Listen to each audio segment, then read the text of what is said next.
Vivo ভারতে একটি শক্তিশালী ক্যামেরা সহ একটি নতুন স্মার্টফোন লঞ্চ করছে। এই স্মার্টফোনটিতে কেবল একটি নয়, পিছনে একটি শক্তিশালী ক্যামেরা সেটআপ রয়েছে। ক্যামেরার পাশাপাশি ৩টি পপ-আপ ক্যামেরা রয়েছে যা আপনার প্রয়োজন অনুসারে সামঞ্জস্য করা যেতে পারে এবং DSLR এর মতো সিনেমাটিক ছবি এবং ভিডিও ক্যাপচার করা যেতে পারে। এই স্মার্টফোনটি সবচেয়ে চিত্তাকর্ষক স্মার্টফোনগুলির মধ্যে একটি হতে চলেছে।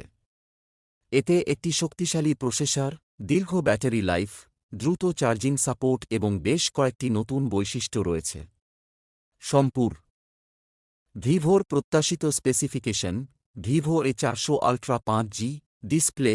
এই ফোনটিতে ১৪৪ Hz রিফ্রেশ রেট এবং 1080x3128 পিক্সেল রেজোলিউশন সহ ৬.৮ ইঞ্চি পাঞ্চহোল ডিসপ্লে থাকবে বলে আশা করা হচ্ছে।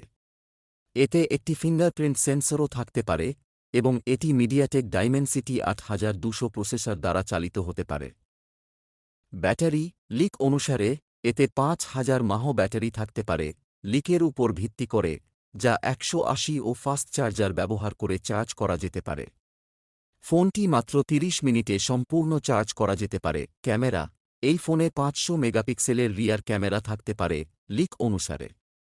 এতে ৩২ মেগাপিক্সেলের আল্ট্রাওয়াইড লেন্স এবং ৮ মেগাপিক্সেলের ডেপথ সেন্সরও থাকবে। ৩২ মেগাপিক্সেলের ফ্রন্ট ক্যামেরা থাকবে বলে আশা করা হচ্ছে, যা 4K ভিডিও রেকর্ডিং করতে সক্ষম। র্যাম এবং স্টোরেজ: এই স্মার্টফোনটি ৩টি ভেরিয়েন্টে আসতে পারে: ৮ জিবির র্যাম সহ ১২৮ জিবি স্টোরেজ, ১২ জিবি র্যাম সহ ২৫৬ জিবি স্টোরেজ এবং ২৪ জিবির র্যাম সহ ৫১২ জিবি স্টোরেজ। দাবির ট্যাগ: প্রদত্ত তথ্য ভুল হতে পারে, তাই দয়া করে অফিসিয়াল ওয়েবসাইটটি দেখুন।